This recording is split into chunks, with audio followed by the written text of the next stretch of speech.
Back to village. Obulapuram mining కేసులో గాలి Janardhan Reddy, BV Srinivasa Reddy, అతని అసిస్టెంట్లు ఇంకా నలుగురికి 7 సంవత్సరాల జైలు శిక్ష పడితే అప్పట్లో మైనింగ్ ఎండీగా ఉన్న రాజగోపాల్కి మాత్రం ఇంకాస్త ఎక్స్ట్రాగా కూడా పడిందట. ఎందుకు అంటే ప్రభుత్వ అధికారి పోస్టులో ఉండి ఈ అక్రమాలకు సహకరించారు అనేది. ఇది CBI court, Nampally CBI court ఇచ్చిన తీర్పు. దీని మీద ఖచ్చితంగా అప్పీళ్ళు ఉంటాయి, సుప్రీంకోర్టుకి వెళ్తారు, ఎక్కడికైనా వెళ్తారు. అయితే ఈ తీర్పు వచ్చిన టైంను చూడండి మీరు. ఎప్పుడు అంటే సుప్రీంకోర్టు ఆధ్వర్యంలో జరుగుతుంది ఈ విచారణ. ఇప్పుడు ఆధ్వర్యంలో అంటే వాళ్ళు ఇచ్చిన ఆదేశాల మేరకు ఈ కేసు 2025 మే కల్లా కంప్లీట్ చేయాలి అన్న మీదట 2025 మే వచ్చేసింది, తీర్పు వచ్చింది. ఇది లేకపోతే ఇంకెన్నేళ్ళు పట్టేదో. 2007న బిగిన్ అయినటువంటి ఈ ఓబులాపురం మైనింగ్ వ్యవహారం 2008 నాటికి కేసుల రూపంలో వస్తే 2009లో రాజశేఖర రెడ్డి గారు మరణించిన తర్వాత వీటి మీద పెట్టినటువంటి ఆరోపణలు, ఛార్జ్ షీట్లు ఇవన్నీ ఒక రూపానికి వచ్చేసి 4-5 ఛార్జ్ షీట్లు దాఖలు చేశారు. ఇంకా మనం అర్థం చేసుకోవాల్సింది ఏంటంటే ఈ కేసులో అయినా అండర్ ట్రయల్ ఖైదీగానే దాదాపు 3-4 ఏళ్ళు గడిపేశాడు. ఎవరు? గాలి జనార్దన్ రెడ్డి గారు, మాజీ మంత్రి, ఇప్పుడు ఎమ్మెల్యే కర్ణాటకలో. మరి ఈ ట్రయల్ కింద అనుభవించినటువంటి శిక్షని ఈ 7 ఏళ్లలో మినహాయిస్తారా లేదా అదొకటి చూడాలి. ఏది అప్పీలకు వెళ్ళినా కూడా ఒకటి తక్కపోతే. ఇంకా చెప్పాలి అంటే మనకి ఎన్ని మార్పులు వచ్చాయి ఈ మధ్యకాలంలో అంటే అప్పట్లో టీవీ ఛానళ్ళు ఇన్ని లేవు. ఎప్పుడు 2007 ఆ టైంలో కొత్త తరం ఛానళ్ళు ఐ న్యూస్, మహా, ఏబిఎన్, హెచ్ఎం, టీ ఛానల్, ఇంకా ఆ తర్వాత ఇంకొక 4 ఛానళ్ళు వచ్చాయి. ఏది 2007 తర్వాత బంచులుగా ప్రతి ఎలక్షన్లకు ఒక ఛానల్ అన్నట్టు. అయితే అప్పట్లో కేవలం మనకి 4 పత్రికలే ఉండేవి. మేబీ వార్త, ఆంధ్రజ్యోతి, ఈనాడు. మళ్ళీ అప్పటికి ఆంధ్రజ్యోతి కరెక్ట్గా రివైవ్ అయిందో లేదో కూడా సరిగ్గా గుర్తులేదు నాకు. ఓబులాపురం గలీజు మైనింగ్ బేరను రకరకాల పేర్లు పెట్టేవాళ్ళు. ఇందాకే చూశాను నేను ఒక ఛానల్లో. వామ్మో, వాడి పేరుకు తగ్గట్టే ఏదైనా కూడా 20 లక్షల మెట్రిక్ టన్నుల అని వాడేసాడు ఒక పదం. నాకైతే గుండె జారిపోయింది. అరే అరే అరే అరే గుండె జారి గల్లంత అయ్యిందే అన్నట్టుగా. లేకపోతే 20 లక్షల మెట్రిక్ టన్నులు అంటే ఏంటది అసలు? మామూలు మాటలేనా? పైగా ఆయనేమో ఆ ఛానల్కి ప్లానింగ్ ఎడిటర్ అంట. ఏం చేసినా కూడా మహాగా ఉండాలనుకుంటారేమో. మరి చెప్తానే ఉంటాం కదా మనం.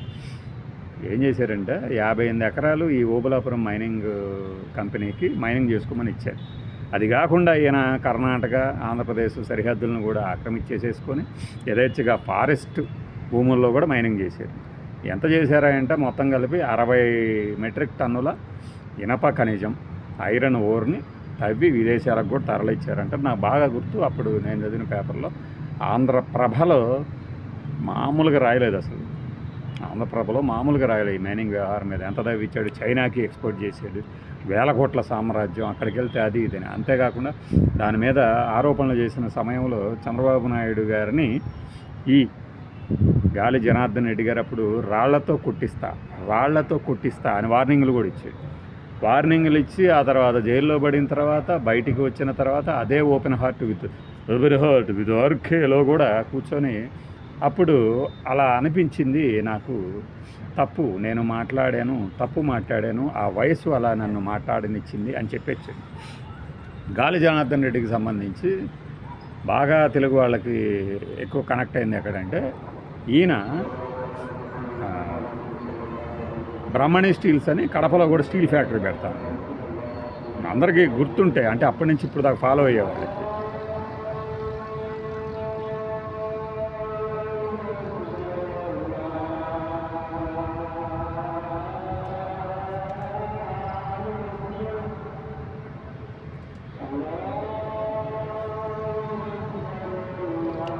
ఒక్కొక్కళ్ళు ఒక్కొక్క రకంగా ఆరాధిస్తూ ఉంటారు, మనం గౌరవించాలి.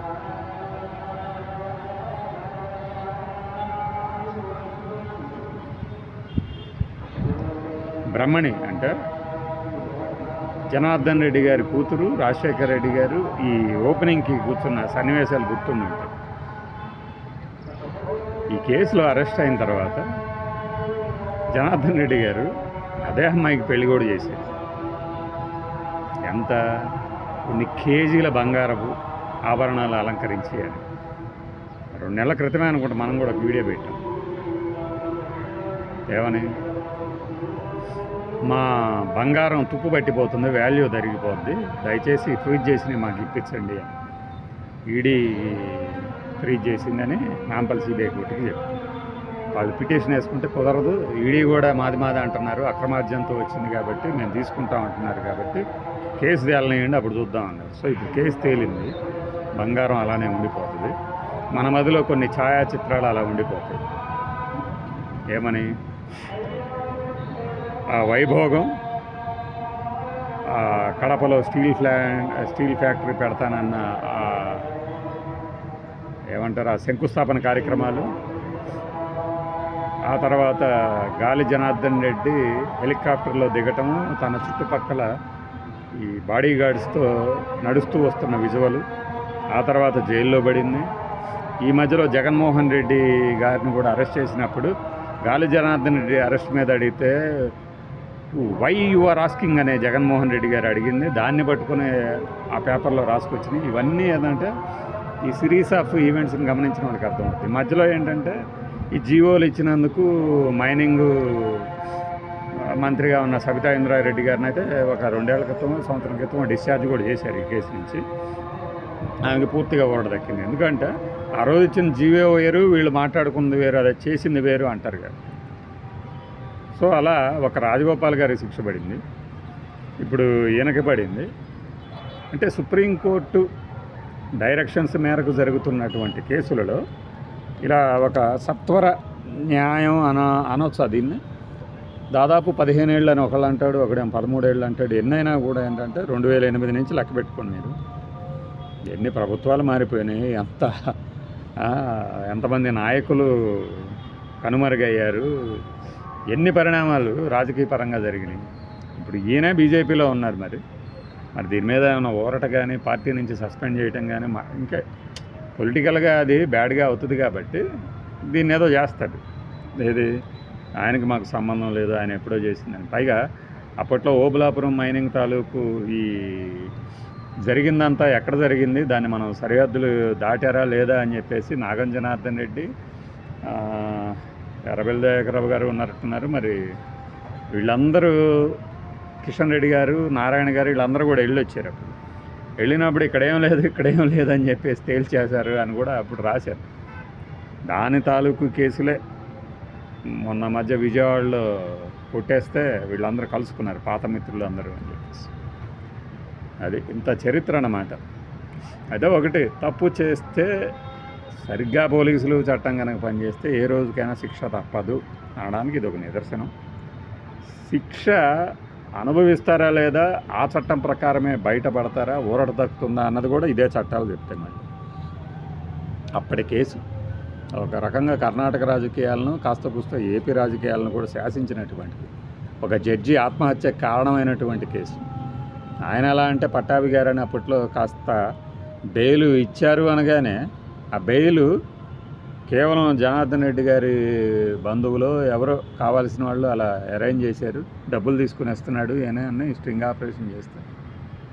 ఆయన బెయిల్ రద్దయింది, ఇంకెవడు బెయిల్ ఇవ్వడానికి కూడా సాహసించలేదు. అవమాన భారం భరించలేక ఈయన తర్వాత కొన్ని పరిణామాల తర్వాత జడ్జి పట్టాభి గారు చనిపోయారు, సూసైడ్ చేసుకున్నారు. ఇంత పెద్ద కేసు ఇది. జస్ట్ లైక్ దట్ మనోళ్ళు ఏదో గాలిగనుడు, జనార్దన్ రెడ్డి, మైనింగ్ ఇట్లా కాదు, ఇంకా చాలా ఉంది ఇందులో. అక్కడ ఒక దేవాలయం ఉంది, దాన్ని పడేశారంటారు. అంటే రకరకాల సెంటిమెంట్లు, రకరకాల కథనాలు. అది ఒక థ్రిల్లర్ స్టోరీ లాగా రాసుకొచ్చేవాళ్ళు ప్రతిరోజు. ఇప్పుడు ప్రతి చిన్నదానికి రాసేవాళ్ళు ఎక్కువైపోయారు అనుకోండి. అంటే ఒక హై ప్రొఫైల్ కేసులో ఎన్నెన్నో జరిగాయి అక్రమాలు అంటే. ఇంకొకటి దీనికి అసలు ఓబులాపురం మైనింగ్ కేసు అనే ఎందుకు వచ్చినాయంటే, అప్పట్లో ప్రభుత్వంకి 23-24 అప్లికేషన్లు వస్తే కేవలం ఓబులాపురం మైనింగ్ దానికే అన్ని అర్హతలు ఉన్నాయని, ఇది 10 మిలియన్ టన్నుల సామర్థ్యం వీటికి ఉంది, ఈ చుట్టుపక్కల వీళ్ళు చేయగలరు అని చెప్పించి దానికి కట్ట చెప్పారు, మిగతా వాళ్ళని బెదిరించారనేది ఆరోపణలు. ఇంకా పాత పేపర్లు ఆర్కైవ్స్లోకి వెళ్తే మీకు బోల్డ్ అంత సరుకు దొరుకుతుంది. బళ్ళారి మైనింగ్ స్టోరీస్ అని కానీ చాలా రాసుకోవచ్చు. దీని మీద జనార్దన్ రెడ్డి గారు ఎక్కడికి వెళ్తారో తెలియదు, కానీ సుప్రీంకోర్టుగా, హైకోర్టుగా, మరోదానికా ఒకప్పటి హై ప్రొఫైల్ కేసు.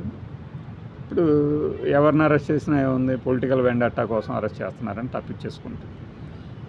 ఇది సంగతి. బాయ్.